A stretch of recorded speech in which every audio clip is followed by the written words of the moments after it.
Muy buenas tardes. Le quiero dar la bienvenida de parte de la Red de Estudios de la Violencia y el Delito, pues a quienes van a ser nuestros ponentes el día de hoy en esta sesión de presentación de avances de investigación. Tenemos a el maestro Iván Francisco León Velarde de la Universidad Autónoma Metropolitana, así como igualmente en esta sesión se presentará sus avances de investigación la maestra Elizabeth Covarrubias Herrera. Antes de iniciar con la presentación de sus avances de investigación, leeré una breve semblanza de lo que es lo que cada uno de los ponentes ha participado y digamos los estudios que han realizado. La maestra Elizabeth Covarrubias Herrera es licenciada y maestra en Historia por la Universidad Autónoma de Sinaloa, es docente en Educación Básica, estudiante del doctorado en Humanidades de la Universidad Autónoma Metropolitana, ha realizado estancias de investigación nacionales y ha sido ponente en eventos tanto nacionales como internacionales. Asimismo, se ha desempeñado, ha trabajado principalmente los temas, bueno, sus líneas de investigación son la historia del trabajo, los estudios del trabajo y extranjero. De igual manera, procedo a leer la semblanza del maestro Iván Francisco León Velarde. El maestro, bueno, es licenciado y maestro en Historia por la Universidad Autónoma de Sinaloa. Actualmente cursa el doctorado en Humanidades de la Universidad Autónoma Metropolitana.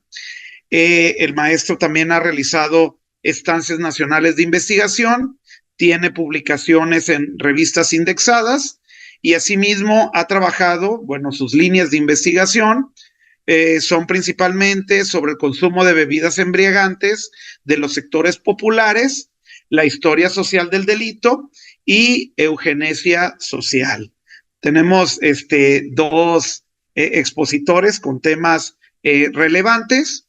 Les quiero comentar a nuestros amables expositores que el tiempo que tendrán para poder exponer sus avances de investigación es de 30 minutos, por lo que 5 minutos antes de que se cumplan los 30 minutos, yo les haré un llamado para que comiencen la parte final o al menos terminen la última parte de su ponencia. Si no hay pues alguna otra cosa, pues cedo la palabra en primera instancia a la maestra Elizabeth Covarrubias Herrera para que nos hable sobre el tema titulado El dragón oriental acecha, prácticas ilícitas y proxenetas chinos en Cananea, Sonora, una mirada a través del periódico Intruso de 1921 a 1931. La escuchamos. Muchísimas gracias. A ver, acá comparto. ¿No puedo compartir?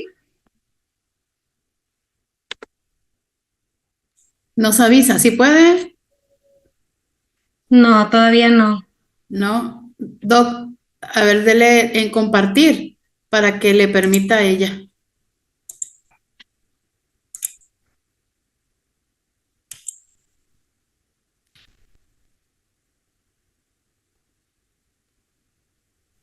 Okay. Ahí, ¿verdad? A ver. No. ¿No? A ver. Permítame. A ver, ahora sí, cheque. Ya. Acá. Va. Cronómetro. Muy bien. Primero que nada, pues quiero agradecer a la Red de Estudio de Violencia del Delito, pues invitarme a esta participación que para mí va a ser muy fructífero y también escuchar también a mis compañeros que están en la red de violencia. Bueno, como lo dijo es el doctor Kelly. Mi título se llama pues El dragón oriental acecha, prácticas y procedimientos chinos en Cananea, Sonora, una mirada a través del periódico El Intruso de 1921 a 1931. Bueno, esta investigación se desprende de mi trabajo de maestría y parte de lo que actualmente estudio en el doctorado. Bueno, el objetivo de esta investigación es presentar y analizar las actividades ilícitas atribuidas a las personas de origen chino que habitaron el mineral de Cananea durante los años 20. Como prioridad se examina la figura del proxeneta chino, al igual que las formas en que operaban estos negocios, como sus burdeles y la improvisión sexual que ejercía sobre las mujeres a su cargo. Lo anterior previo a la tipificación jurídica del lenocinio como delito dentro del Código Penal Mexicano de 1931. La finalidad es ahondar en una práctica poco explorada en este espacio fronterizo, invisibilizada por la numerosa bibliografía académica y aficionada que prioriza siempre el movimiento obrero y políticas de la huelga, el sindicalismo y la inconformidad laborales del siglo XX. Cananea se ha estudiado muchos estos objetos de estudio, sin embargo, pues han dejado otras partes que son interesantes, como los migrantes extranjeros, la vida cotidiana, la zona de tolerancia, siempre la parte de la historia de la huelga y del movimiento obrero. Muy bien, bueno, en este sentido, pues se analizará el panorama social en el cual operaron pues estos actores que son los chinos y los métodos implementados para sumar mujeres a sus filas, las influencias y conexiones que brindaban cierta libertad para ejercer estas actividades, al igual que las percepciones sobre la prostitución y la comercialización del placer sexual. En un contexto donde los chinos son objetos de crítica, señalamiento y acusaciones sobre su vida delictiva y el prejuicio racial y moral que significaba su presencia en el país. Cobraron notoriedad de los sujetos que se beneficiaban del ejercicio sexual de mujeres. Este trabajo se hizo a partir de la utilización de hemerografía de Arizona y Sonora, pero principalmente por el periódico El Intruso, que su propietario fue una persona muy importante en Cananea de nombre Santiago Rivas, personaje que habitó en el mineral desde la primera década de la fundación de Cananea, desde siglo XX, y la imprenta El Intruso se fundó en el año de 1921 y hasta la década de 1960 fue cuando se cerró esta impresa. Muy bien, en sus páginas que se publicaban en ese periódico, pues eran asuntos de diversos relatos que se vivían en el mineral, como la vida cotidiana, el delito, sobre la zona de tolerancia, también parte de afuera de las circunvecinas del poblado de Cananea y también parte nacional. Sin embargo, le dedicaba especialmente notas hacia sesiones sobre la campaña anti-China. También pues relataba los sucesos y transgresiones y delitos y actividades ilícitas en donde los chinos tenían un papel protagónico. Todo el material que contiene esta fuente pues resulta muy interesante. Quisiera poner primero los rasgos espaciales de Cananea, Sonora. Pues vamos a hablar la temática de ya una Cananea de los años 20. Su fundación fue en los años de 1900. Pues en los años 20, pues la prosperidad minera alcanzada durante el Porfiriato, pues continuaba siendo un elemento muy importante en Cananea, aun cuando las eventualidades ocurridas en la década revolucionaria tuvieron efectos violentos ante las oportunidades económicas que represaban estas empresas para las facciones. Los diferentes grupos sociales que lo habitaron, la movilidad humana y la versatilidad de los actores sociales fueron factores distintivos de una región que rebasaba por mucho las limitaciones impuestas por las divisiones administrativas y jurisdiccionales. La minería sigue siendo una actividad principal económica desde siempre. La conformación de la Cananea Consolidated Copper Company y se convirtió para el poblado un lugar concurrido por personas de diferentes nacionalidades debido a las oportunidades laborales y la promesa de obtener pues una mejor calidad de vida y de salario. En la década de 1920, Cananea contaba con una variedad de comercios, incluyendo tiendas de abarrotes, ferreterías, restaurantes, hoteles, servicios públicos y un crecimiento arquitectónico estilo victoriano y con una infraestructura moderna. En, en la parte urbana componía por unos barrios populares como la Avenida Juárez, que fue una de las partes centro de Cananea, donde se hablará más adelante que hubo un altercado de los actores que vamos a analizar hacia los chinos. También estuvo la parte del Ronquillo, ahí las fotografías se ven en la parte donde dice el Ronquillo al principio del siglo XX para que se den una idea cómo era la Cananea Vieja. La periferia era la Mesa Sur y la zona de tolerancia llamada La Monarca. Cananea ya era un lugar que habitaba 11.610 personas registrados. El 90% restante eran mexicanos provenientes del estado como de Veracruz, Jalisco, Zacatecas, Durango, Sinaloa, entre otros, mientras que el 10% eran extranjeros, conformados por españoles, italianos, ingleses, alemanes, rusos, búlgaros, árabes, polacos,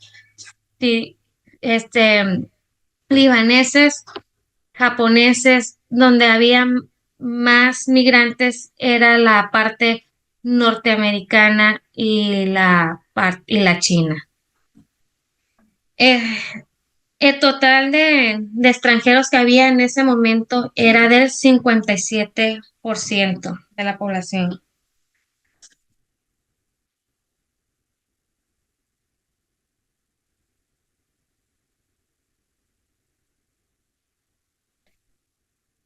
Bueno, esta es una de las calles principales de Cananea en los años de 1920, llamada la Avenida Juárez. En la década de los años 20, en la población origen chino que vivía en Cananea fue objeto de continuas críticas. Ciertas eventualidades los posicionaron como personajes que se ganaban la vida delinquiendo en el mineral. Muchas aseveraciones fueron corroboradas, es decir, se demostró que personas de la raza amarilla se dedicaban a actividades ilícitas, tanto en Cananea como en la población mexicoamericana de alrededores, formando parte de una red ilegal que conectaban diferentes regiones. Otras acusaciones que estuvieron motivadas por el racismo y la xenofobia que promovió el nacionalismo postrevolucionario, la amenaza al provenir de la raza mexicana y los peligros eugenésicos que se les imputó a las personas provenientes del Oriente. Fuera de una manera u otra, la imagen que se configuró sobre la población china siempre estuvo coligada con las prácticas pues delictivas e inmorales ocurridas en Cananea, entre ellas expender pues que los alimentos estaban en condiciones insalubres, que promovían los vicios como el consumo del opio, falsificar billetes, incitar a las mujeres a prostituirse y perpetrar homicidios, motivando a que la sociedad los observara como la mente detrás de todo acto en contra de la ley. Cuando les hablé de este personaje, Santiago Rivas, el propietario del Intruso, él ponía parte de su creencia hacia ellos. A veces sí eran real, pero también lo exageraba, más que nada, porque como se mencionó ahorita, era un motivo de racismo que había en la población de Cananea, que se vivió desde la época del Porfiriato hasta su expulsión. Muy bien. En Cananea había dos logias que se llamaba la Shenkunton y la Kuomintang, que fue un acontecimiento que la percepción social de los chinos como criminales fueron creciendo porque sucedió un hecho violento.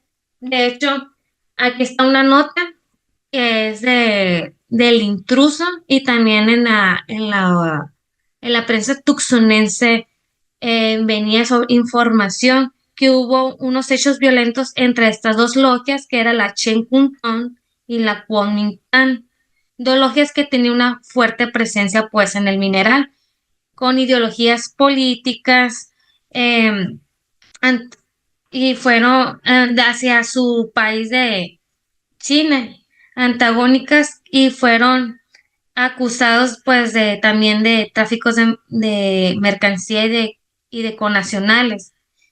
En una de las notas se comentan que en abril de 1922 la amistad entre ambos bandos detonó un enfrentamiento de agresiones con arma de fuego por la avenida Juárez.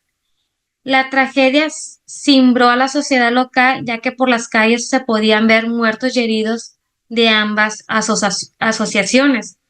Los miembros de la Chen Kun-tong y la Kuomintang fueron calificados como homicidios sin escrúpulos, capaces de asesinar aun cuando los opositores fueran miembros de su misma raza. Esto generó un poco más temor hacia la presencia china que hubo en el mineral. Es, si de por sí en la prensa se hacía el discurso del racismo, de la xenofobia, más con lo que estaba sucediendo entre ellos le dio más fuerza para que la gente creyeran pues cómo eran estas personas. Las noticias sobre los homicidios y las violencias realizadas por miembros de estas logias pues continúan en Cananea y en otros lugares del norte sonorense. Como les comenté, no solamente estaba en el periódico El Intruso, también las notas están en el periódico El Tuxunense, Bisbee de Arizona, entre otros. En mayo de 1924, el Intruso informó sobre las muertes que dejó a su paso un nuevo enfrentamiento armado en Cananea, porque se volvió a pasar estas dos logias enfrentándose. 2 años después pasó otro enfrentamiento.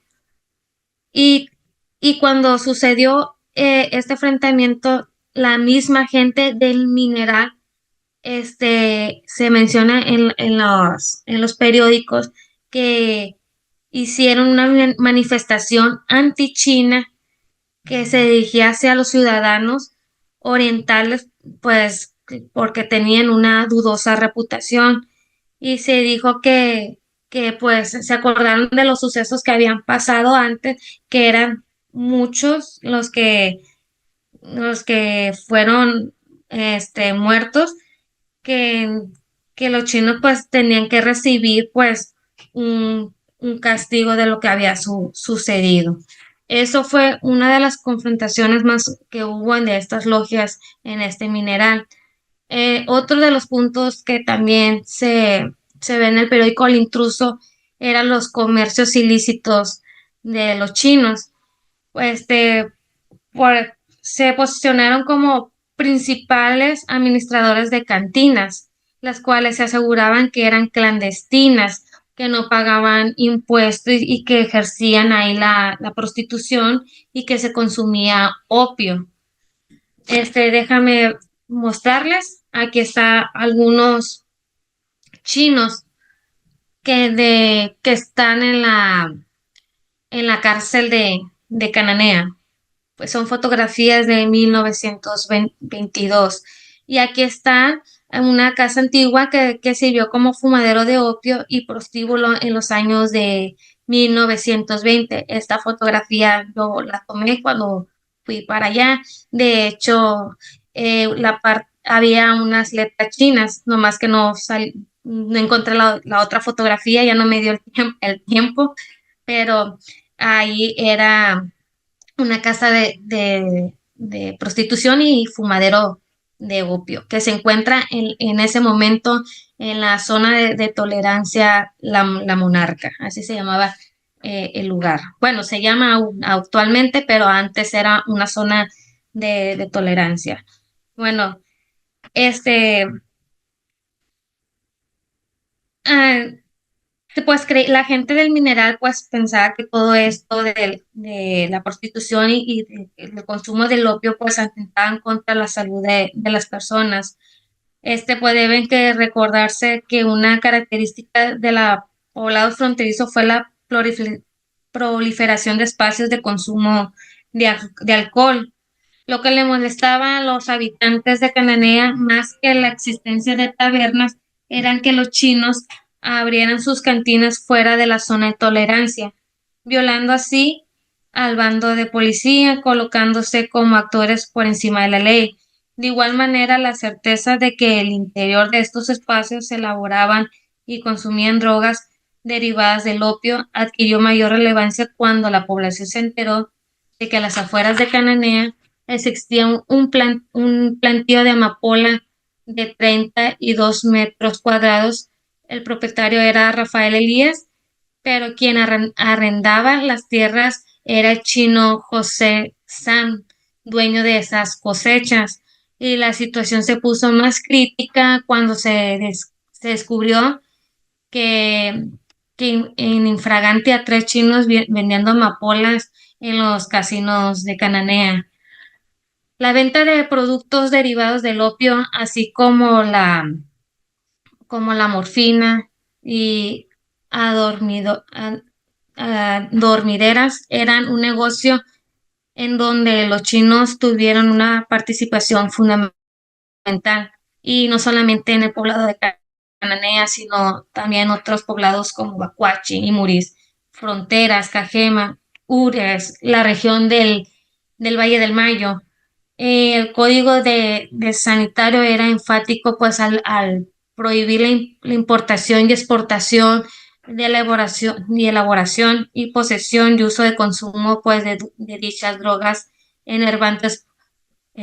Por su parte, el Código Penal del año de 1931, después que se hizo, lo tipificó dentro de la categoría del delito contra la salud, puntualizando que en caso de que una persona fuera descubierta suministrando y elaborando y comprando opio o algún derivado, se impondría una prisión de 6 meses o de 7 años. Descubrirse que algunos negocios chinos que operaban como centro de elaboración y distribución de opio, los temores hacían ellos acrecentar aún más. Un caso muy sonado fue del chino Mariano Unzong, que este chino era propietario de un famoso casino en donde se vendía morfina en el año de 1927. Un día fue al establecimiento un norteamericano de nombre George Schur, que la población del mineral lo tomó como un ejemplo, pues mal, porque a los días se enteraron que este personaje, el señor Schur, por, por ir a ese casino, También, se pasó de la droga que vendían, porque también vendían droga y pues eh, tuvo un desenlace, perdón, fatal. Este, y fue donde la población del mineral tomó como ejemplo que el desenlace del señor fue pues mal y invitar a los jóvenes a que no frecuentaran los casinos y burdeles de este dueño chino. Y los argumentos pues se centraron que resaltaba lo peligroso a lo que estaban expuestos los menores, ya que al interior no solo se embriagaban, sino que también pues se fabricaba droga, pues fue lo que le pasó a este señor. Y y consecuentemente se degeneraba pues lo que era la salud, la inteligencia y lo moral que se perdía. Disculpe, También, perdón, ¿manda? cambió la diapositiva, ha cambiado las diapositivas porque sigo viendo la imagen del prostíbulo. No le he ¿No? cambiado. Ok, perfecto, disculpe. Continúe. Sí. Eh,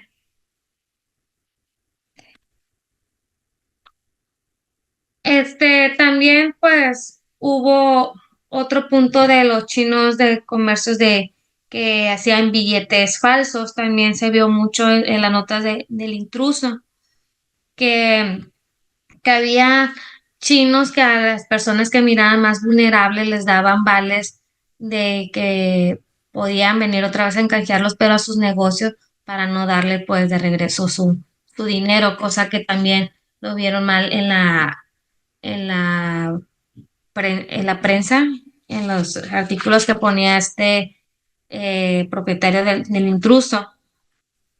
Uno de los temas que también se vio en el periódico fue la de los proxenetas chinos, que era una figura que aparece muy poco, pero sí había información sobre los proxenetas o explotador sexual. No son muchas las menciones al respecto, son pocas y normalmente eh, no eran pues el tema medular de la nota del periódico.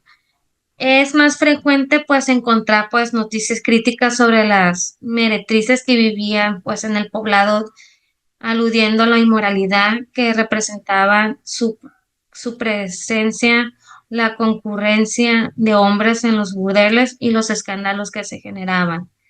Beneficiarse económicamente de la explotación sexual no era en absoluto algo que no sucediera en la frontera.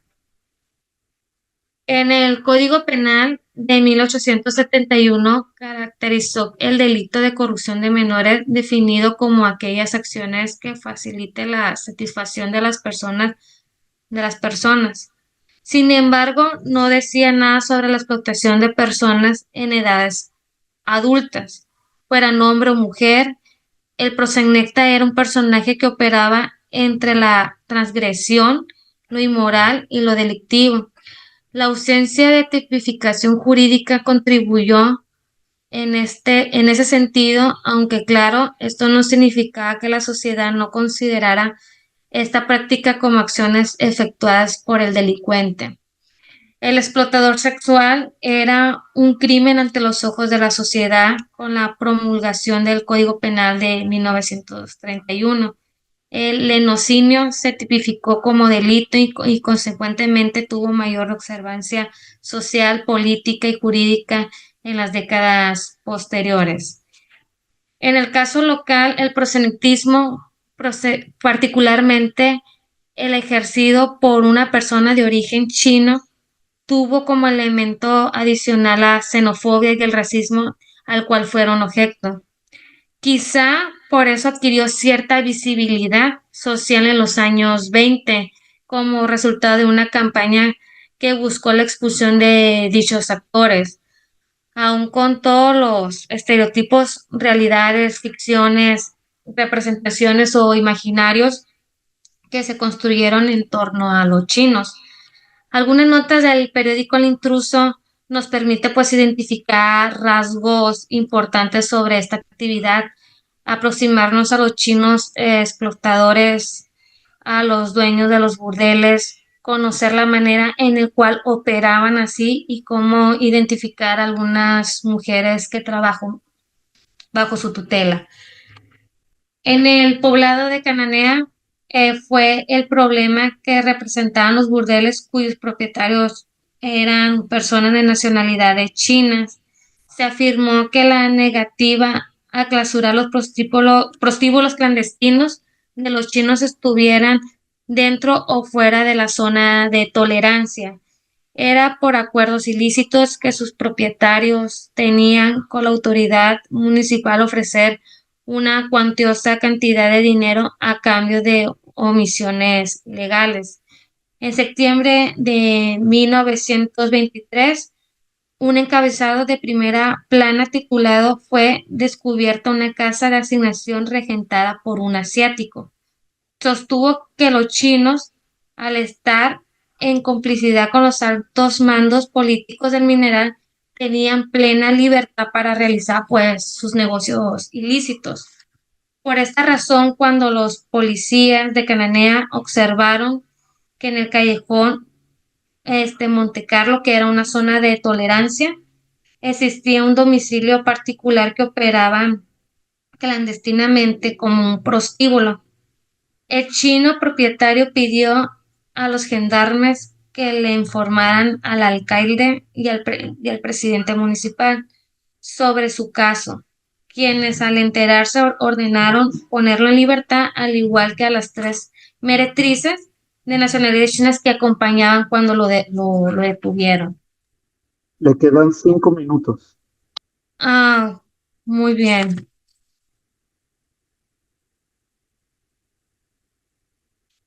Un caso que tuvo pues mucha atención fue el del proxeneta Ramón Che. Las notas periodísticas referentes a este personaje nos hacen ver que desde hace tiempo venía circulando información sobre su vida delictiva en el poblado. El señor Che gozaba una gran fama por burlar pues a las autoridades que en repetidas ocasiones, ya sea por influencias políticas o por su astucia para salir librado de los problemas. En septiembre de octubre, a octubre de 1924 tuvo 3 momentos que ocuparon las primeras planas del periódico local, cuyos sucesos servían para reafirmar que los explotadores podían realizar sus actividades libremente siempre y cuando tuvieran a su lado quienes dirigían la política en el mineral. El 28 de septiembre de 1924 se informaban sobre la presión de Ramón Chef por parte de los cuerpos policiales, ya que además de ser propietario de varios burdeles irregulares, eran acusados de explotar ruinmente a las mujeres que estaban bajo su servicio. Las mismas prostitutas señalaban y recibir pagos incompletos por los servicios sexuales que ofrecían a la clientela del chino Ramón, la cual se componía principalmente de hombres de origen asiático. El personaje duró unas cuantas horas en la cárcel y los altos mandos políticos determinaron que el pago de una multa y la promesa de dedicar sus energías o actividades más honrosas. Le devolvieron su libertad a él y a sus acompañantes. 11 días después, en un artículo en primera plana, lo colocaban como uno de los hombres más peligrosos de Cananea, un personaje astuto y labioso que usaban artimañas para convencer a las mujeres que se dedicaran a este oficio. El 14 de octubre informó el intruso que señalaron que fue descubierto y realizando las mismas actividades ilícitas por la cual había sido detenido en septiembre, y esta vez una nueva empleada quien por órdenes del señor Che estaba intimidando con 3 de sus compatriotas.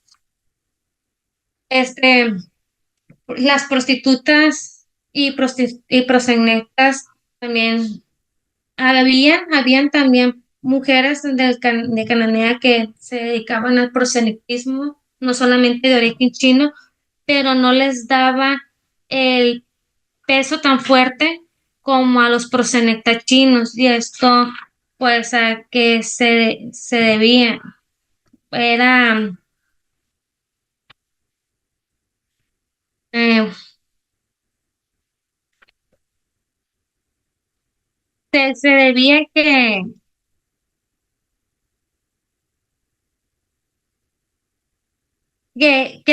les daba más el peso hacia los chinos por cómo eran vistos en el mineral, por sus origen, por sus nacionalidades y por todo lo que la prensa se ha hablado aparte del proselitismo.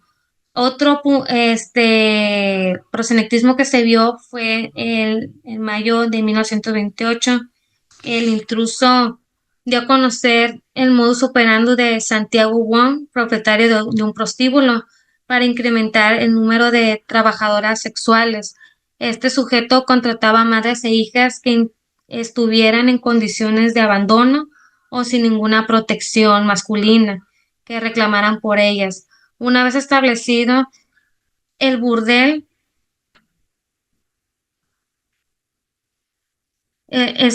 perdón, sí, el burdel, había un convenio entre estas mujeres que aceptaban que tuvieran hijas, de que pues se les iba a dar un hogar, pero ellos tenían que pagar con su cuerpo por estar en ese hogar donde ellos se refugian. Es, este, un caso fue muy sonado como lo que sucedió con, con la señora, con Adela, perdón, con una niña, con una muchacha Adela, que era hija de María Rodríguez, quien tenía pues relaciones sexuales con un chino que era amigo de Santiago Wong. Al parecer, el hecho de la hija de esta señora María Rodríguez, que era Adela, fuera pareja sexual exclusiva de este chino Hoy, que era así llamado, era parte del arreglo que tenía también con la mamá y que vivían pues, pues en el lugar de este propietario de Santiago Wong. Pues cuando Maestra, Adela para que quiso, vaya cerrando, perdone. sí, pues cuando Adela huyó de este pues, prostíbulo, pues su madre fue a buscar para convencer de que regresara y no pudo convencerla, y pues se dice que la mamá se suicidó y le echaron también pues que se suicidó por culpa de Chino. Pues como consideraciones finales, este trabajo pues se presentaron y analizaron las actividades delictivas e ilícitas y atribuidas a los chinos que habitaban en Cananea durante la década de 1920, buscando ahondar en la figura del explotador sexual, el proxeneta, el dueño de burdeles, quienes se beneficiara del ejercicio sexual y de otras personas. Pues Cananea fue un poblado en el cual era muy proclive la actividad delictiva y tuviera éxito para quienes buscaban vivir de lo ello. La gran agitación humana, el dinamismo y el crecimiento demográfico repentino, su cercanía con los países vecinos y las relaciones con sus mercados eran factores que potenciaban el mercado ilícito y el cultivo y la venta de enervantes como el opio.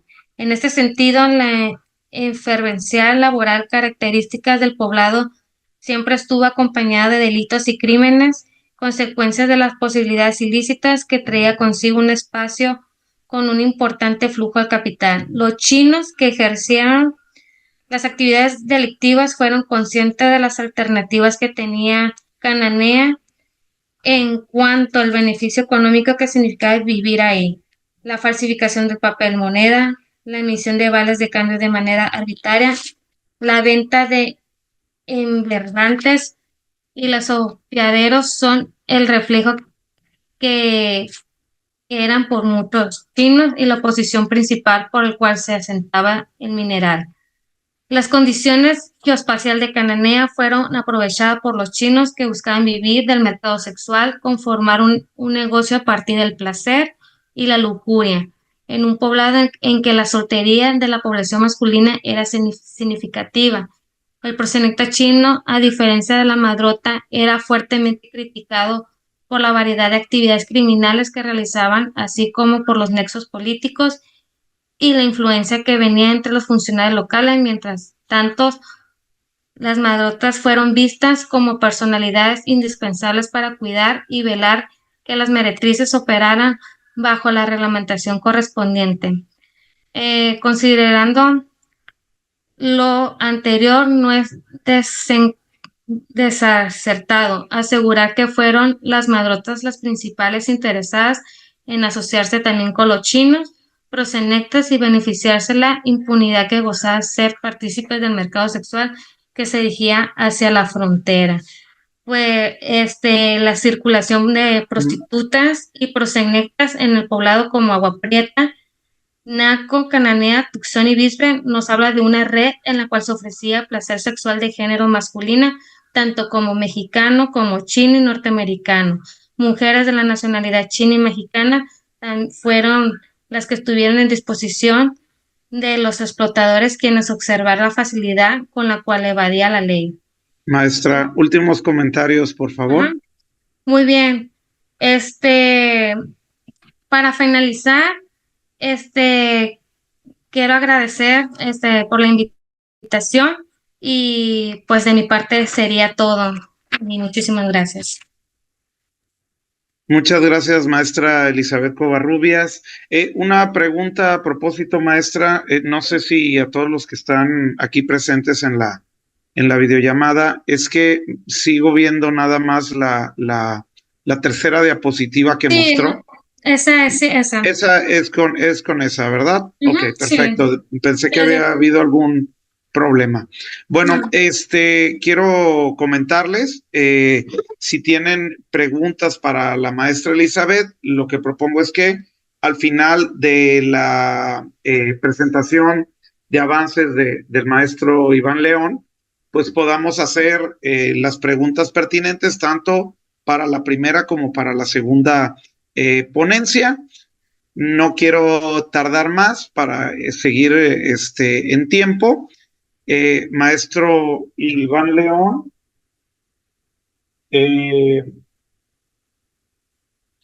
presento su trabajo, titulado Holgazanes, delincuentes y transgresores, el consumo de bebidas embriagantes en las clases populares de Culiacán durante el Porfiriato. Le recuerdo, maestro, tiene 30 minutos, faltando 5, yo le voy a hacer la señal para que empiece a culminar su presentación. Adelante, maestro. Muy bien, ¿ahí se mira? Perfecto. Perfecto. Muchas gracias por la presentación y muchas gracias por la invitación a la Red de Estudios de la Violencia por la oportunidad de presentar estos avances de investigación que, pues, en muchos sentidos suma esfuerzos antecesores que ya hace ya varios años. Mi trabajo se titula Holgazanes, delincuentes y transgresores, el consumo de bebidas embriagantes en las clases populares de Culiacán durante el Porfiriato. Bueno, esta inquietud surge del trabajo de maestría y en gran parte lo que se está continuando ahorita durante el doctorado, y que a su vez es un trabajo que se inserta en una problemática pues mucho más amplia, en donde se ha analizado el estudio del alcohol y sus relaciones con la transgresión, sus relaciones con el delito, sus relaciones con las sociabilidades y los peligros que adquieren algunas sociabilidades, los discursos, representaciones y narrativas que se entretejen en torno a ello, ¿no? Ya pues, ha abonado bastante bibliografía al respecto, trabajos de Miguel Ángel Isaías, en el caso latinoamericano, Sebastián Quiroga, Oscar Calvo, Alejandra Amalia, en el caso nacional, Pulido Esteva, la doctora Otrique Escobar, Orel Roca Sosa, entre muchos otros más que pues, desde hace ya algunas décadas han buscado los hilos que nos ayuden a explicar complejos procesos históricos a partir del consumo, las libaciones y pues las prácticas ilícitas que se le asocian o se realizan a partir de ello, ¿no? Bueno,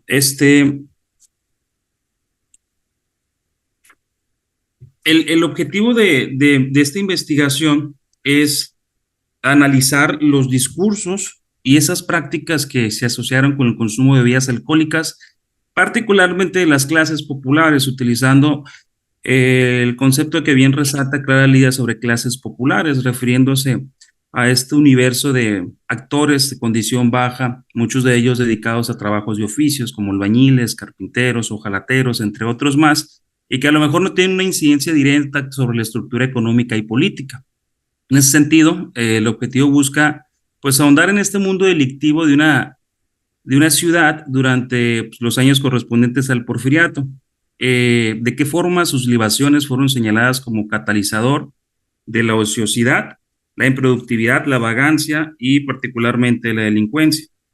Fue indispensable, obviamente, analizar también esta frontera cultural que se estableció entre la práctica, entre el consumo de las élites y las clases populares, que es algo que se presenta de manera muy puntual en la época. Los efectos transgresores que despertaba el alcohol en las mujeres del pueblo, que hay por ahí algunos elementos importantes, así como las conductas delictivas y ociosas atribuidas a esta clase social. Obviamente vale la pena decir que al igual que otras ciudades y otros distritos de la República en aquel entonces, Culiacán pues no es ajena a las transformaciones que se experimentan a finales del siglo XIX y la primera década del siglo XX, ¿no? Culiacán, una ciudad ubicada entre las montañas, entre el mar, con ríos, con una abundante vegetación, pues es objeto de la transformación porfiriana, quizá no de manera extensa en el sentido de que sus límites crecen dramáticamente, pero sí de manera interna. Las calles se amplían, se inserta la electricidad, agua entubada, se embellecen algunos espacios, algunos recintos se vuelven emblemáticos, como el Hotel Rosales, entre otros más. Las ciudades se textualizan, empiezan a emerger una prensa en algunos casos muy ad hoc al régimen y en otra con tintes ciertamente críticos, pero que son parte de este proceso transformador de la ciudad. El trabajo, evidentemente, se hace principalmente a partir de fuente hemerográfica. Algunos oficiales, como el Estado de Sinaloa, que era el periódico oficial, el Monitor Sinaloense, el Correo Occidente, el Demócrata, que es un diario mazatleco, pero con mucha información respecto a Culiacán, y un poco también el Bohemia Sinaloense, que era un medio principalmente dedicado a las letras, ¿no? Entonces, en este contexto es donde se sitúa el trabajo de investigación, el cual está estructurado en 3 apartados y que evidentemente se hicieron en función de lo que uno iba analizando, ¿no? Lo que uno se encuentra al momento de sumergirse en esta temporalidad y en este contexto local es, bueno, primeramente, pues, información a lo mejor muy bien regulada o muy bien incidida por parte de clases medias y élites en los medios informativos, que son principalmente quienes inciden en lo que se redacta ahí. Y al profundizar en las notas, lo que se encuentra uno es que hay una efervesciente asociación entre el consumo de bebidas alcohólicas y la delincuencia, pero medularmente encuentran en la pobreza una manera de explicar por qué las clases populares tienden esa inclinación hacia los vicios y el alcohol. Entonces, el consumo de alcohol, las libaciones fueron fuertemente consideradas como un catalizador de la improductividad. Lo anterior en un escenario en donde en Culiacán empieza a crecer significativamente la actividad económica y comercial, en donde hay quizá más espacios laborales para las clases populares, quizá no tan bien remunerados, pero de que hay un poco más hay. Y en donde la negativa hacia la tendencia capitalista y la productividad es vista de una manera muy negativa. Y resaltan aquí algunos funcionarios públicos, miembros prominentes de la sociedad local, profesionistas, quienes participan dentro de este discurso que se entreteje en torno a las bebidas alcohólicas. Hay varios, por ejemplo, es factible encontrar puntos de vista de Mariano Martínez de Castro en sus memorias, Ramón Ponce de León, quien fuera político, profesor y un afamado médico a nivel local, Antonio Moreno, ingeniero, funcionario público y también le dio un poquito a las letras, quienes a partir de estos medios de propagación, de difusión, pues intensificaban los vínculos entre la pobreza, el alcohol y la delincuencia. El gobernador Mariano Martínez de Castro, quien estuvo como gobernador los periodos que Cañedo no se colocó como tal. Apuntó que el ocio, la ignorancia y los vicios todos, oscureciendo la razón humana, hacían germinar, especialmente en las clases bajas, la idea de crimen. Ponce de León sostenía enfáticamente que la taberna era pues, la combinación perfecta que hacía a las personas de clase baja inútiles ante el mundo laboral. Antonio Moreno, por su parte, criticó el consumo de alcohol, ya que desde su punto de vista, el hecho de que las ciudades estuvieran, el de que la cárcel de Culiacán estuviera colmada de personas, pues se debía a que las noches anteriores, pues muchas personas cometían ciertos actos transgresores, inmorales y delictivos bajo los influjos del alcohol. Hay una opinión muy especial de de un jefe de policía. El jefe de policía, de acuerdo a cómo he analizado la estructura en aquel entonces burocrática, pues estaba prefecto tenía un poder muy avasallador y consecuentemente le seguía un jefe más bajo de él de policía. Llama la atención que el jefe de policía de 1907 fuera muy enfático al señalar que en las horas de la mañana y del mediodía las cantinas y tabernas estaban pues muy frecuentadas por gente desocupada. Y eso invita a uno a reflexionar también y a contrastar la información, puesto que en las memorias del general Francisco Cañedo coincide que en este primer y segundo lustro del siglo XX hay un aumento estimado del 20% en espacios de venta y consumo de bebidas embriagantes, ¿no? Evidentemente, el jefe de policía, pues, al haber más presencia de personas en esos espacios, pues el trabajo se aceleraba, ¿no? Entonces, hay una perspectiva sobre el alcohol y sus vínculos con la ociosidad y las prácticas delictivas, pero que dañaba principalmente el mercado local, a los propietarios y comerciantes, etcétera, ¿no? No obstante, esto, pues obviamente creó perspectivas muy deterministas sobre las personas de oficio, ¿no? Por ejemplo, señalaban, hay algunas notas muy interesantes en donde se criticaba cuando se contrataba un carpintero, por ejemplo, un albañil, y se aseguraba que gran parte de que no concluyeran su trabajo era por el amor que profesaban a las bebidas alcohólicas, ya sea por una noche llena de copas o porque durante el trabajo, pues acostumbraban libar, ¿no? Entonces, por su parte, algunos comerciantes locales criticaban fuertemente también que en los días de celebración, en los días en que había jolgorio, por decirlo en términos populares, pues había un exceso de consumo de alcohol, lo cual generaba que al día siguiente, pues el ausentismo laboral fuera abrumador. Y esto tiene un énfasis muy particular cuando nos salimos un poquito del contexto urbano. Incluso durante el Porfiriato, Culiacán, ciudad, hubo cambios importantes, pero era ínfimamente menor al espacio territorial abarcado por el espacio rural, que es algo muy típico en las ciudades porfirianas. Hay un desarrollo urbano, sí, pero generalmente los espacios rurales tienden a ser mayores. La crítica se hacía más rígida cuando en las haciendas azucareras, que en aquel entonces había bastantes en Culiacán, cuando los jornaleros no acudían a trabajar, especialmente en los tiempos donde el trabajo era mayor. Como sabrán, obviamente el trabajo agrícola se divide bajo los ciclos del clima y la naturaleza y hay momentos en donde el trabajo arrecia.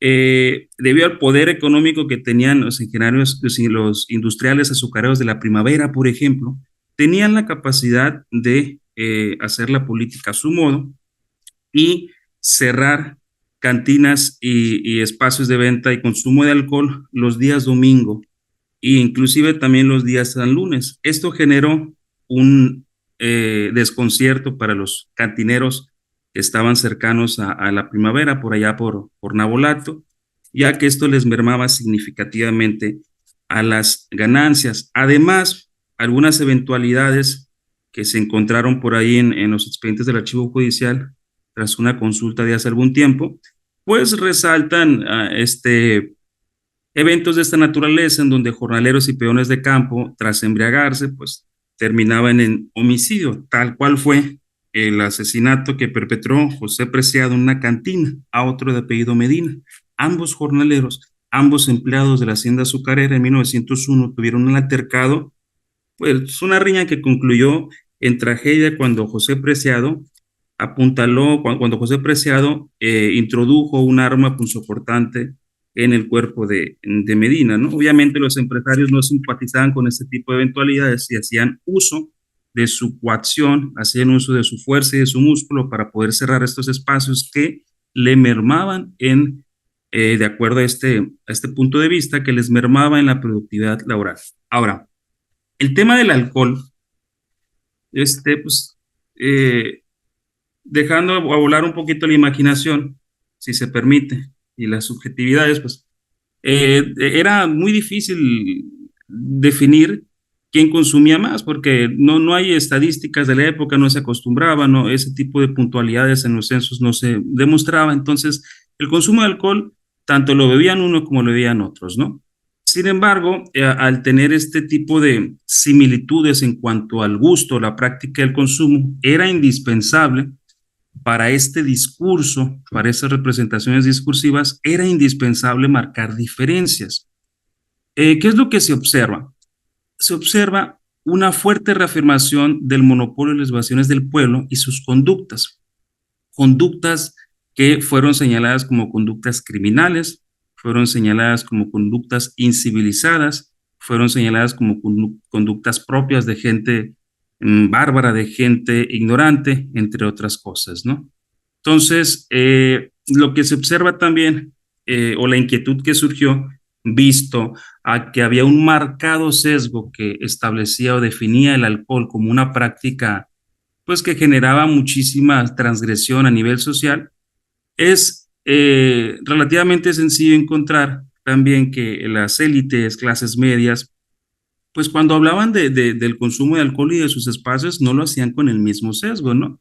Al contrario, apelaban al estilo de vida del hombre moderno, también no hacían uso de conceptos que aludieran a la irracionalidad que generaba el alcohol, más que nada buscaban sofisticarlo. El arquitecto Luis F. Molina, por ejemplo, profesionista, político, porfiriano, en su texto autobiográfico señaló algunos encuentros y generalmente utilizaba calificativos para referirse a las bebidas como vinos de la mejor calidad, viandas espirituosas o sabrosos manjares, en esta lógica de minimizar el peso que tiene el concepto y hacerlo más agradable, pues, al lector, ¿no? Evidentemente lo contrario ocurría cuando se trataba de referirse al consumo de alcohol en las clases populares. Y en este asunto de diferenciación emergió también el sesgo, la distinción entre los tipos de bebidas consumidas, ¿no? Al peón de campo, al albañil, al carpintero, al trabajador, a la clase trabajadora, pues se le asemejaba más con bebidas que tienen una graduación alcohólica peligrosa, que quizás son más tentativas a ser elaboradas de manera clandestina y que a ojos y de acuerdo a esta visión social, pues generaban un daño mayor. Mientras ellos, las élites, se asumían como consumidores de bebidas importadas, como el whisky, coñac y champán, pues dejaban bebidas como el aguardiente de caña al universo de las clases populares. Hay una bebida muy particular que la menciona Verdugo Falques en sus crónicas y anécdotas, llamada el coyote, ¿no? El coyote era una bebida creada a partir, bueno, era una mezcla que tenía aguardiente de caña de mezcal, perdón, jarabe de rosa y zumo de limón, que a simple escucharlo se escucha un tanto poderosa en cuanto a los efectos, ¿no? Verdugo Falques señala que esta bebida típica en la ciudad, particularmente por la calle El Pescado, donde están las cantinas hace más de 100 años, pues era realmente exitosa, ¿no?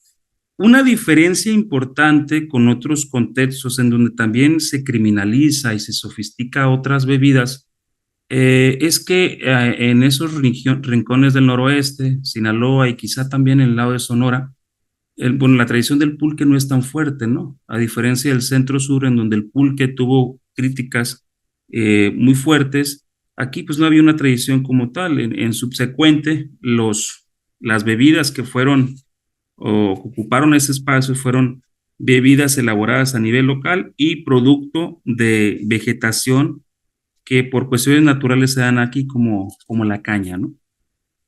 Bueno, ahora, normalmente cuando se aludía a tragedias ocasionadas por miembros pues no pertenecientes a los sectores bajos, era muy común que se justificara esta conducta de élites, clases medias, a que las bebidas que habían consumido habían sido adulterados sin que ellos se hubieran dado cuenta, ¿no?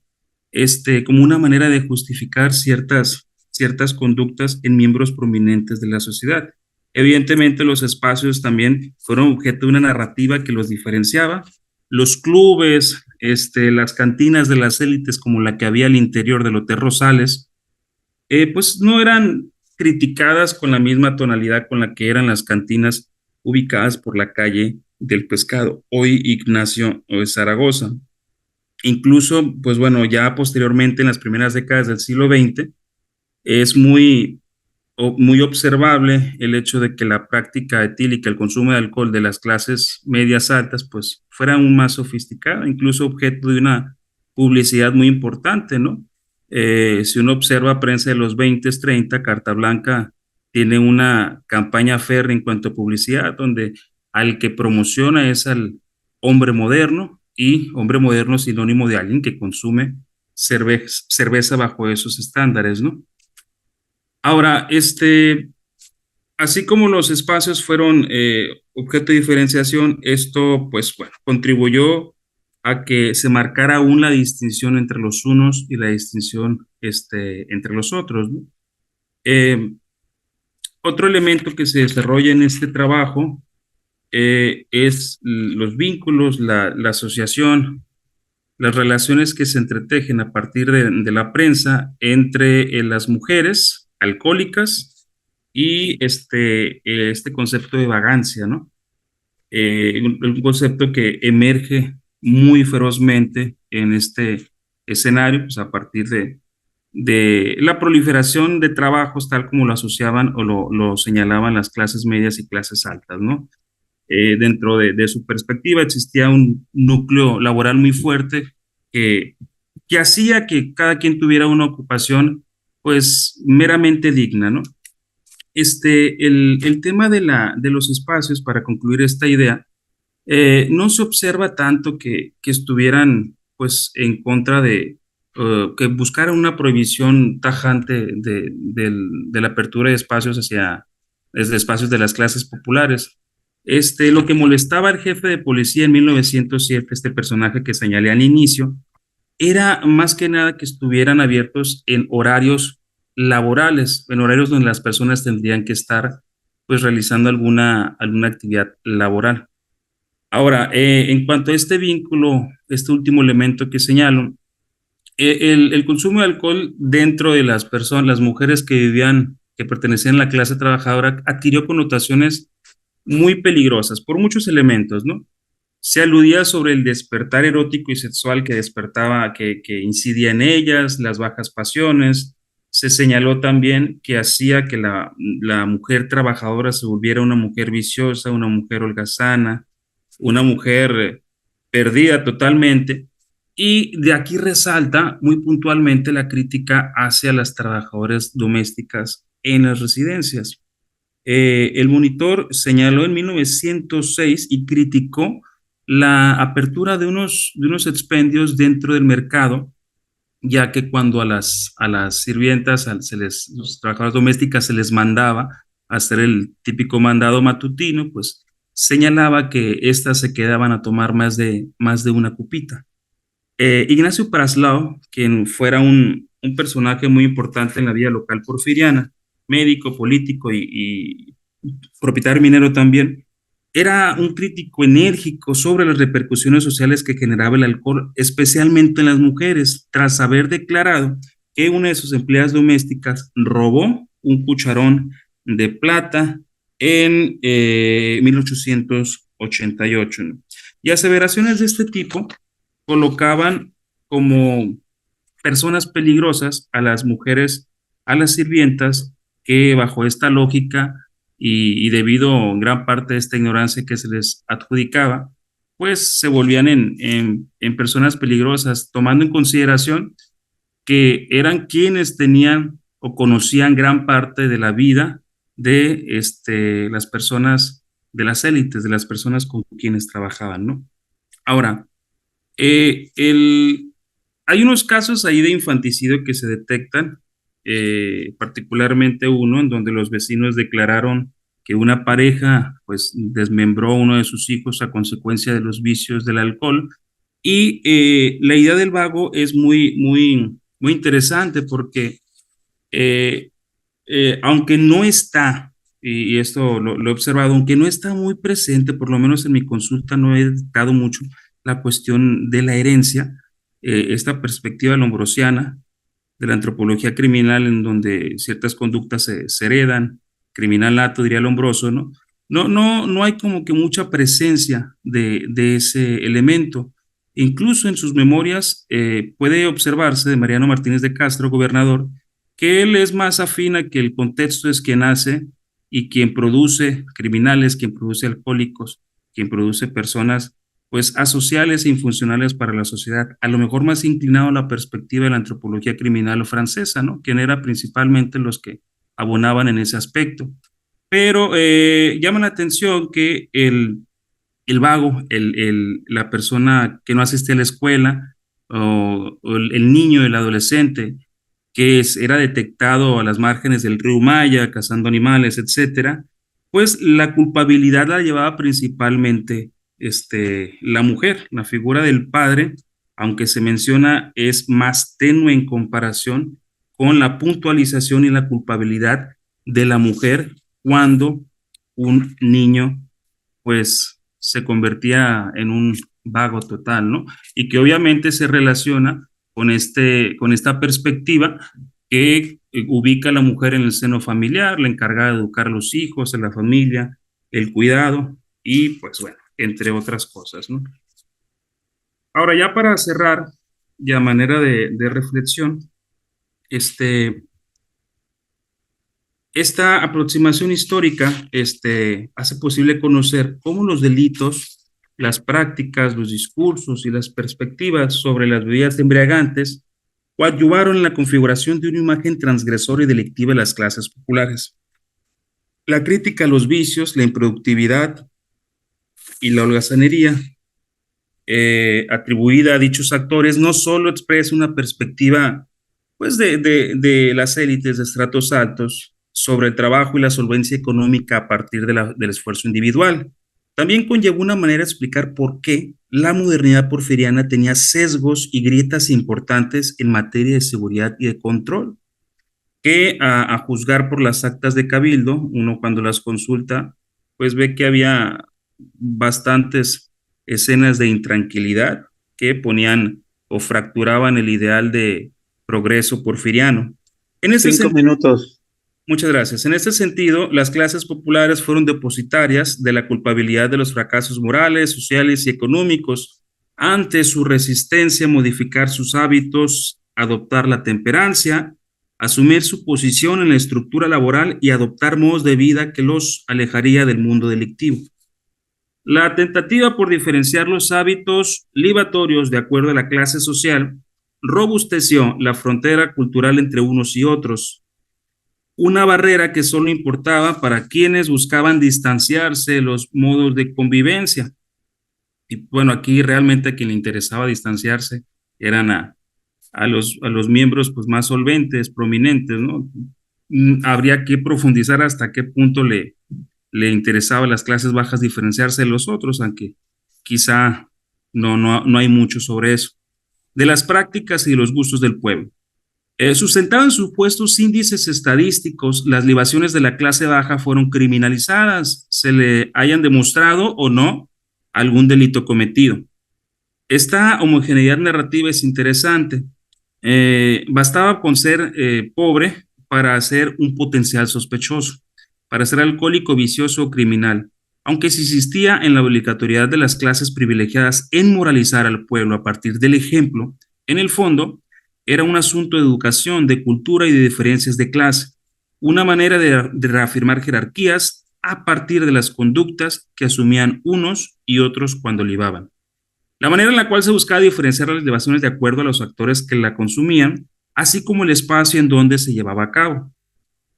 Mucha curiosidad generaría conocer la perspectiva de las clases bajas sobre el consumo de alcohol de los políticos, por ejemplo, de los empresarios, artistas y demás miembros de los estratos altos, aunque esta, esta línea pues es ciertamente difícil debido a la invisibilidad de las fuentes para resaltar la opinión de estos actores subalternos. Por otro lado, examinar los vínculos de las bebidas con la holgazanería, el ocio, el poco desempeño atribuido a ciertos trabajadores, los efectos transgresores en la mujer y las juventudes locales revelan la magnitud que significaba para el progreso. Básicamente, las libaciones y el exceso fueron considerados no solo como catalizadores de la delincuencia, sino como el mal social más temible de principios del siglo XX, aquello que interrumpía el progreso en sus diferentes formas. De ahí que en años venideros, ya posteriormente, quizá en los 20, 30, la consolidación de agrupaciones temperantes y antialcohólicas tomara aún más fuerza. Bueno, eso es todo. Muchas gracias por la oportunidad de compartir mi investigación y agradecerles rotundamente el espacio y pues bueno, a la espera de si hay comentarios para enriquecer el trabajo, pues muy agradecido. Muchas gracias. Muchas gracias, maestro Iván León. Pues bueno, aprovechando que estamos culminando las dos ponencias, quisiera saber si hay algún tipo de pregunta, comentario que quisieran hacer a los ponentes. Les pediría únicamente que de hacerlo, primero formulemos las preguntas y ya una vez que las tengan, las enunciamos a quién va dirigida. Al finalizar como al menos esta primera ronda de preguntas, entonces sí, que sean los ponentes quienes respondan a dichos cuestionamientos o hagan los comentarios pertinentes a los comentarios que ustedes consideren.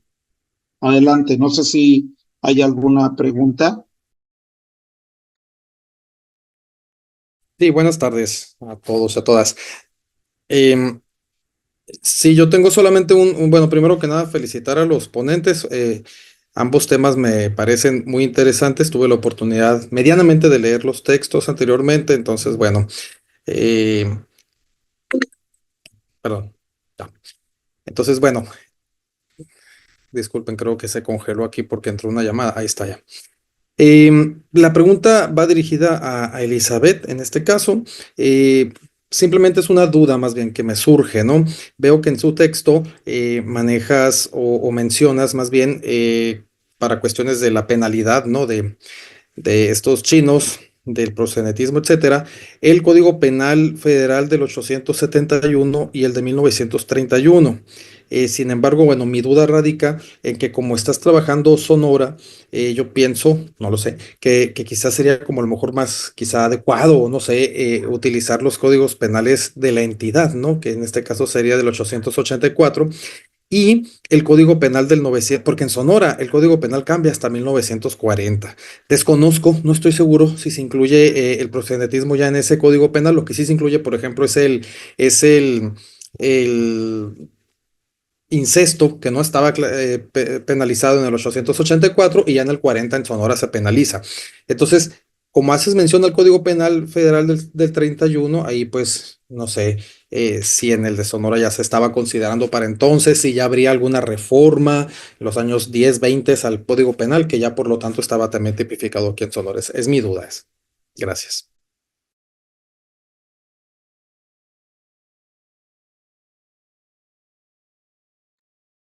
¿Alguna otra pregunta o comentario de los presentes? Adelante, doctor Pedro Cázares. Gracias, Luis Gustavo. Felicitar tanto a Iván como a Elizabeth. Eh, una pregunta primero, por el orden de participación. Elizabeth, eh, ok, hay algunas enunciaciones sobre los proxenetas asiáticos, particularmente chinos, pero ¿habría de otros orígenes étnicos, extranjeros o connacionales? ¿Y cuál era el tratamiento de la prensa en este sentido? ¿Se matizaba, se diferenciaba, se omitía o era más duro? Eso por otro lado. Iván, por la experiencia que tienes en el tema, creo que, no sé si para la publicación como tal, pero al menos en tu tesis doctoral, sería muy interesante el punto de graficar, digamos, esta geografía de la desviación, ¿sí? O de lo ilícito, particularmente ya con un mapa como tal. Sería muy interesante ya pasar a esta fase porque tienes información tanto de archivo, registro civil, de funciones, tienes también actas de cabildo, que de alguna manera ahí se marcan las directrices, las pautas de urbanización de la capital.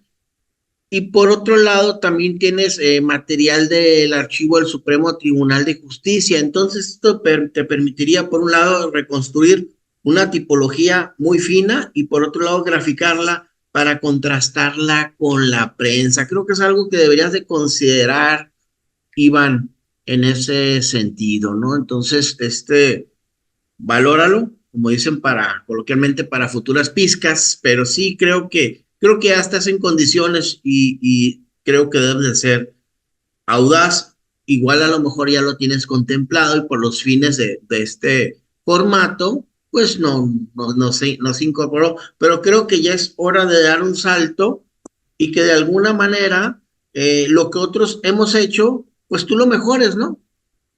Tú lo mejores en ese sentido. ¿Y por qué me animo a decírtelo? Porque recientemente trabajé algo sobre la policía en el caso del Culiacán Porfiriano y me di cuenta que sí había espacios de transgresión y que la movilidad, la concentración deja de ser como que de los bajos fondos culiacanenses a las periferias culiacanenses, que en realidad hoy son centros, ¿no? Pero se van moviendo a la construcción del ferrocarril, a las plantaciones azucareras, a todas estas propiedades de la Sinaloa Land Company.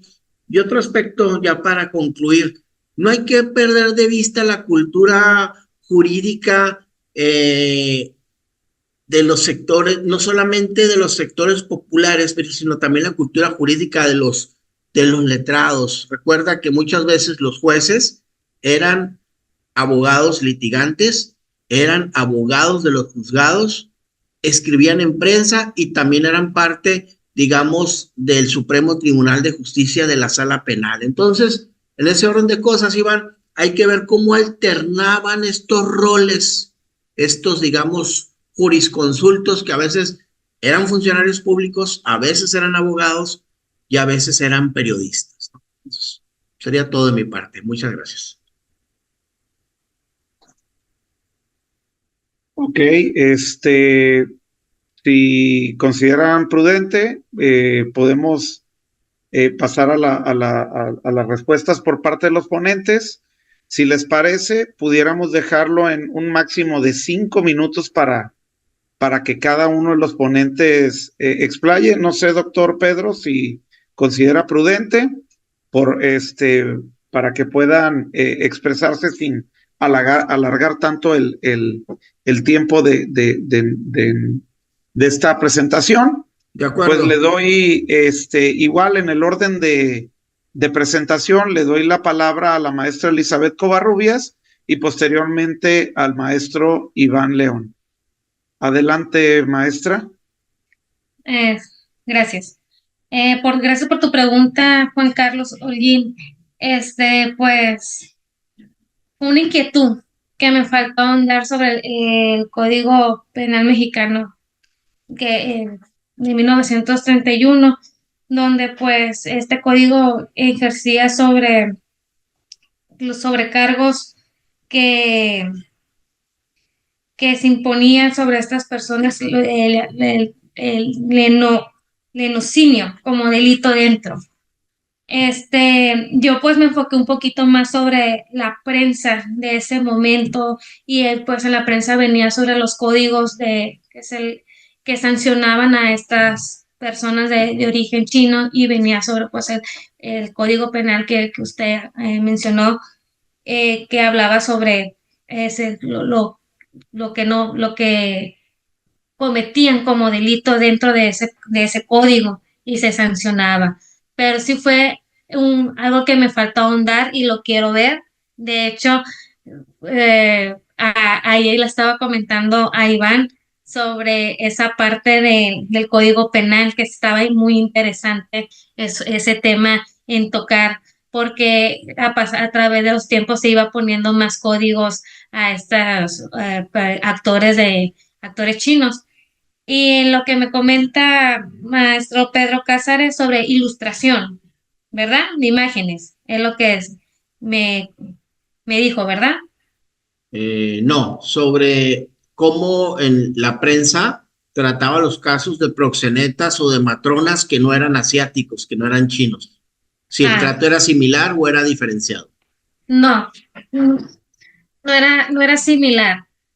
Con las proxenetas que eran parte de nacionalidades mexicanas, era solamente más visto como un servicio al placer, aunque estaba muy mal visto en el mineral, pero no era tan alarmante como lo hacían ver con los proxenetas de origen chino, porque según las proxenetas nacionales perdón, las proxenetas del mineral, las que son de esa nacionalidad, trataban de cuidar a las prostitutas de ese lugar.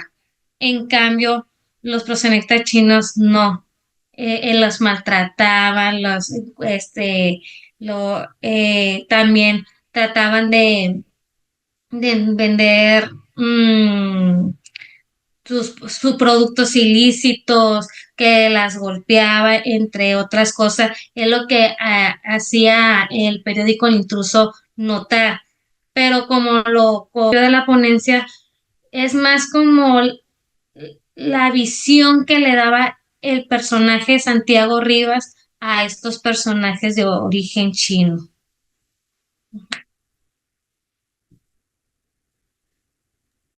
Muchas gracias, maestra. Le cedo el uso de la voz al maestro Iván León. Adelante, maestro. Muchas gracias. A veces uno, y aludiendo al tema, ¿no? A veces uno está embriagado del tema y hay horizontes que pierden, ¿no? Siendo un poco el juego en ese sentido. A todos nos pasa, ¿no? Pero yo había hecho anteriormente un pseudomapa cartográfico de cantinas en Culiacán, los rincones donde había más presencia, ¿no? Que eran básicamente tres, periféricos, evidentemente. Ya no le ahondé más en ese tipo de cosas. Es necesario realizarlo porque eso permite ayuda a leer mucho los sectores peligrosos de la ciudad y especialmente ver si del 77, de 1877 a 1911 hay cambio en cuanto a los rumbos periféricos. A mera interpretación y juntando un poco las fuentes que he consultado y manteniéndolo como probabilidad, evidentemente, la calle La Sirena, que quien ha venido a Culiacán sabe que es la Zaragoza y está adyacente a las márgenes del Umay, del río Culiacán. Esa tiene una tradición muy vieja en el siglo XIX de ser calle de peligrosa por la presencia de cantinas y prostíbulos. Ya a principios del siglo XX, después de 1910 en adelante, puede decirse que cobra más notoriedad la calle Francisco Madero, que está a la periferia suroriente, si mal no me falla la ubicación.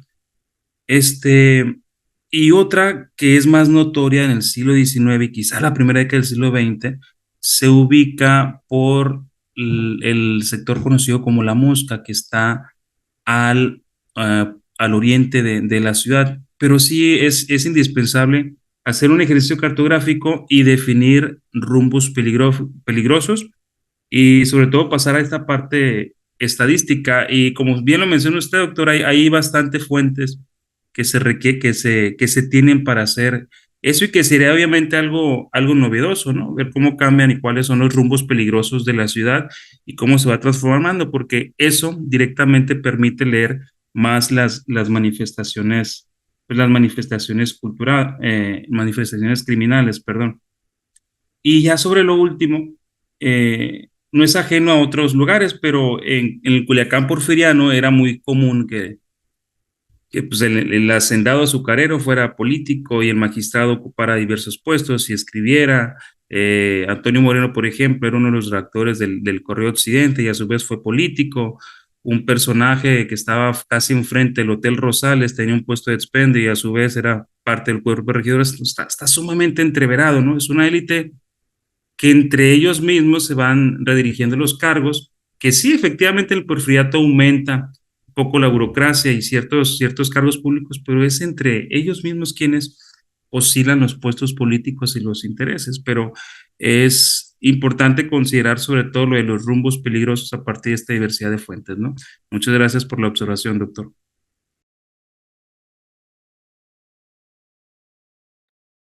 Muchas gracias a los maestrantes. ¿Existe alguna otra pregunta o comentario final? Adelante, por favor. Cinia te está pidiendo la palabra. Hola, ¿qué tal? Buenas noches. Adelante, Cinia. Me quedé al final porque en realidad no son preguntas, lo que tengo y a veces, los comentarios no son, no sé, bueno, en lo personal cuando me dan comentarios siempre prefiero preguntas, por eso me esperé a ver si había otras, pero bueno. Ok, quiero hacer unos comentarios. Me voy a ir en el orden en que se aparecieron, entonces empiezo con Covarrubias, con Elizabeth.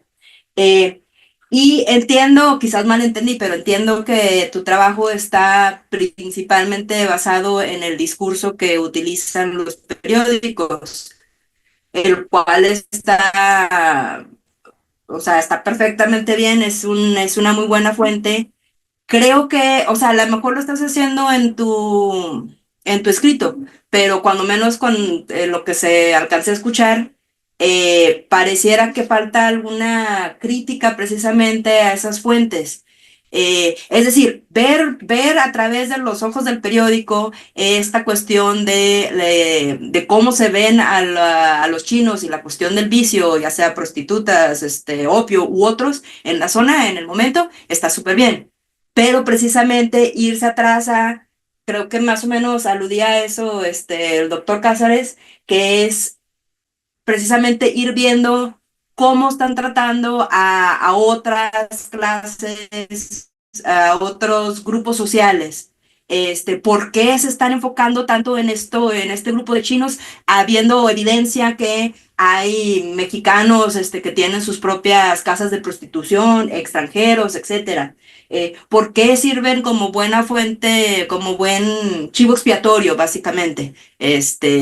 Entonces, reiterando, quizás sí está en el escrito, pero a la hora de estarlo platicando, pareciera como que si estuvieras diciéndonos que lo que está diciendo el periódico es la realidad y pues sabemos que no.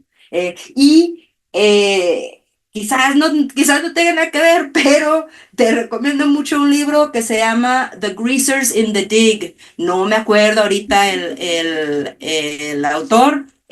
Déjame lo pongo aquí el nombre del libro, pero es precisamente acerca de la cultura, de la cultura en las minas en California y de cómo se va juntando precisamente una cultura que ya existía de minas en México, una cultura que ya existía de minas peruanas en China, etcétera, y cómo se hace ese intercambio. Y me ha tocado ver precisamente que a veces, por ejemplo, gente de México se va para allá a trabajar a las minas y luego regresa, y regresan con algunas de esas ideas y algunos de esos encuentros.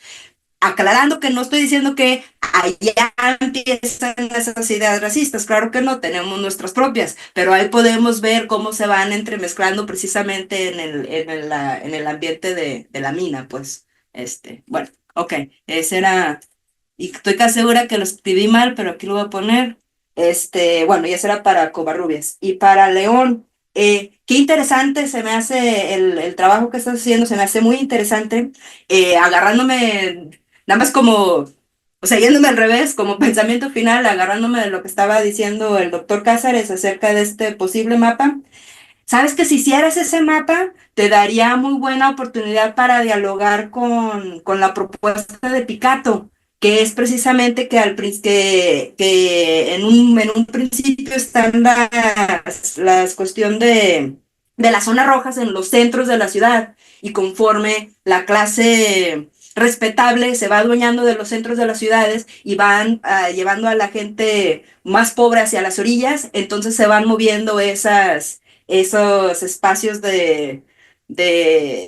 pues de prostitución y de zonas rojas, etcétera, se van moviendo hacia las orillas. Si tú pudieras ver, o sea, tener una evidencia ahí física, con un mapa, estaría muy bien esa discusión que pudieras llevar a cabo. Pero bueno, yo antes de que dijera eso, el doctor Cáceres, yo lo que estaba pensando es, y esto es, ya ves, cada quien lleva agua a su molino, entonces es porque a mí me interesa en lo particular, ignórame si quieres, pero te digo esto, yo veo más o menos la misma fecha que tú estás viendo, o sea, finales del 19, principios del 20, veo vicios en general y veo más o menos el norte, entonces estoy algo familiarizada. Y a mí me interesa mucho la cuestión de, sí tienes razón, están hablando de que consumir alcohol es lo de lo peor, no tener trabajo, etcétera. Pero nos podemos regresar unas décadas a de dónde están saliendo estas ideas, de dónde está saliendo esta idea de que precisamente no tener ocupación es igual a pues, casi a invitar al diablo a que entre en tu alma, y que pueda apoderarse y que puedas estar entrando en los vicios. Entonces sí, o sea, este final de siglo estamos viendo el cambio hacia lo, o sea, o sea, ya es netamente en México, estamos hacia la modernización, estamos hacia la ciencia, etcétera, pero no deja de ver toda esta influencia religiosa previa que sigue estando ahí, que sigue estando en este discurso de si tú no estás haciendo algo productivo, eso significa que eres una persona indisciplinada y por lo tanto estás abierto a todo tipo de vicios en tu vida, incluyendo alcoholismo, prostitución, etcétera. Entonces, medio de ahí viene esa preocupación. Y estaría chido que vieras cómo se ve específicamente acá en Mazatlán, que es donde estás viendo. Y otra cosa que sí diría es que sí hay crítica en ese momento a las clases altas. O sea, cuando menos lo que yo me he contado en periódicos y en algunas revistas especializadas, es una crítica a las clases altas, pero se ve diferente, porque una cosa es criticar la cantina de Juanita, donde se junta mucha gente a enviciarse, y otra cosa es criticar a la señora María, que debería saber, que debería tener más información para no estar entrando en estos vicios. Entonces sí hay sí hay esa crítica, pero es crítica personal o a tal familia versus crítica de están ayudando ustedes a enviciar a toda esta población, ¿no? Y ya, eso era todo lo que anoté. Muchas gracias.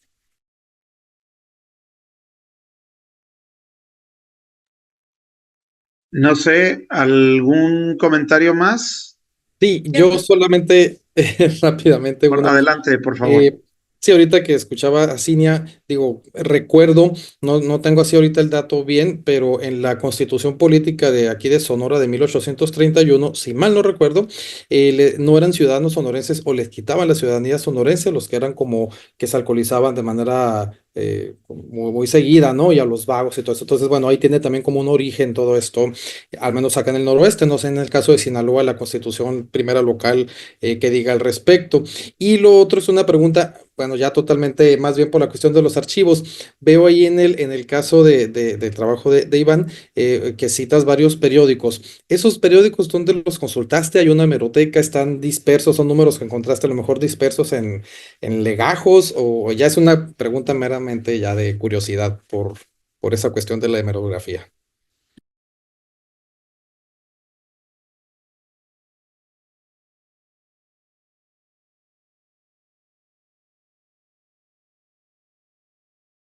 ¿Quién primero? Ok, adelante, maestro Iván. Se preguntaba quién primero. Muy bien, eso es lo rico de discutir las cosas, ¿no? Que se enriquecen muchos puntos de vista y planteamientos que se pueden agregar y generar un trabajo más fructífero, más claro. Este, sí, evidentemente, ¿no? Coincido con la ausencia de generar o de identificar, mejor dicho, esos aspectos de la ciudad que ciertamente no han sido trabajados. Por lo menos en el tiempo que llevo estudiando esto, no he identificado nada al respecto que haga énfasis en una cartografía criminal de la ciudad. Y eso se debe mucho a que, por lo menos para el caso local, distinto a ciudades como Ciudad de México o Guadalajara, no es tan fácil a veces encontrar información conjunta, ¿no? Tienes que agarrar de aquí, agarrar de allá y entretejer toda la cosa, ¿no? Es un trabajo, es un punto de vista que se tiene que trabajar, evidentemente. Eh, y también, este, hay trabajos como el trabajo doctoral de Pulido Esteban, donde analiza las representaciones de las sociabilidades populares en la Ciudad de México, en donde a veces uno envidia, envidia la existencia de material que te permita ahondar en algunas cosas, ¿no? Esa parte es la que a veces uno envidia. Faltaría a ver más, ¿no? Pero para desentrañar elementos de las clases populares a nivel local en cuestión documental es un reto muy importante. He pensado, entre mis pensamientos guajiros, he pensado tal vez que con las ideas, las metodologías de Natalie Simon Davis y de allá, por el archivo judicial podría utilizarse un poco para ver cuándo había un caso, un homicidio perpetrado por alguien en situación de embriaguez, a ver si nos da un poquito sobre eso, ¿no? Que sería una interpretación muy profunda, pero por lo menos al caso local, en prensa popular no cuento, es más que nada el control que tienen estas personalidades, ¿no? A la par que, comparado con otros contextos, tampoco es ciertamente numerosa. Pero pues es un reto investigativo que todo mundo tiene y que hace falta también desarrollarlo. En cuanto a las fuentes que utilicé, muchas de ellas están en línea y otras de ellas, quizá la mayoría se encuentran aquí en el archivo que se encuentra ahora aquí en la Facultad de Historia, antes llamado CREDIC, a partir de microfilm que se encuentran en este lugar. Muchas de las fuentes que yo utilicé, pues son fuentes que consulté desde licenciatura, ¿no? Es como que la suma de material de licenciatura, material de maestría y ahora que estoy recopilando de doctorado. Eh, una debilidad que sí yo encuentro y que permitiría ver otras dinámicas tal vez es quizá profundizar más en la fuente judicial. Mi consulta que hice de ella ya tiene ya 3 años, 2 semanas. Mis respetos para quien analice esa fuente, ¿no? Porque es sumamente difícil transcribirla. Pero yo creo que quizá analizando esta fuente podría enriquecer aún más mi visión acerca de la temática y del trabajo. Esa sería mi respuesta. Muchas gracias. Bueno, de mi parte, la doctora, ¿dónde está? Ay, no lo encuentro. Bien. ¿Se salió? Parece ser que sí salió la Sí, se doctora salió. Sonia. Creo que tenía que trabajar. Ay, le quería comentar. Le Adelante, quería- maestro. Ok, bueno, es que tiene mucha razón. Tiene que ver un porqué hacia ellos. ¿Por qué le dan ese perfil? Y no lo mencioné porque pues estaba más pues en lo que está la visión del periódico, como los visibilizan ellos.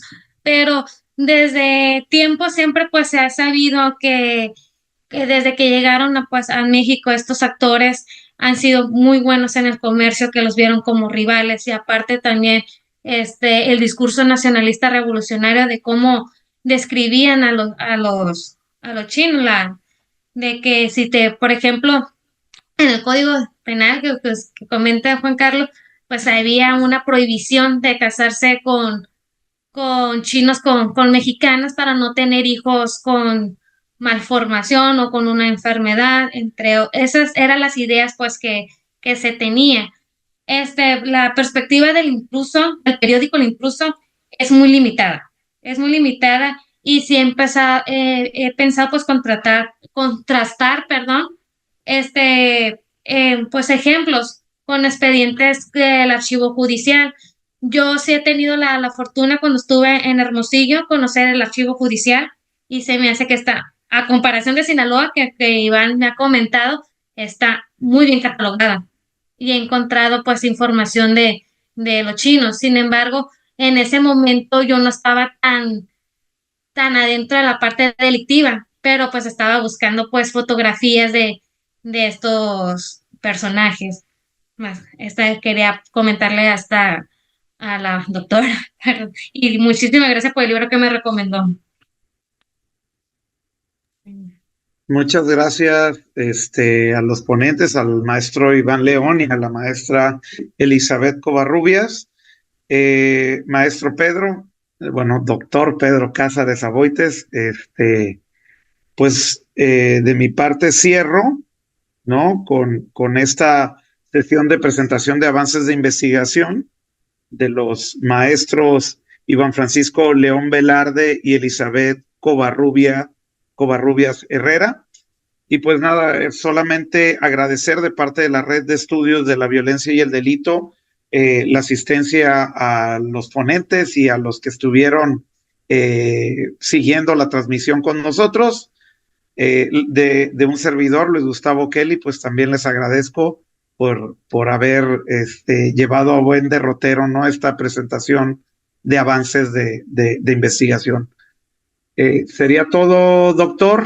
Me despido de los compañeros y de usted a nombre de la red y pues nos vemos en la siguiente, ¿no? Gracias, Iván, Elizabeth, Luis Gustavo, y demás personas que nos han acompañado por el aguante. Muchísimas gracias y nos vemos a la brevedad. Que sigan teniendo bonita semana. Muy amables. Bonita A usted, semana a maestro. todos. A usted, Hasta maestro, luego, un muchísimas gusto. gracias por Gracias. nos invitarnos. Muy bien, gracias.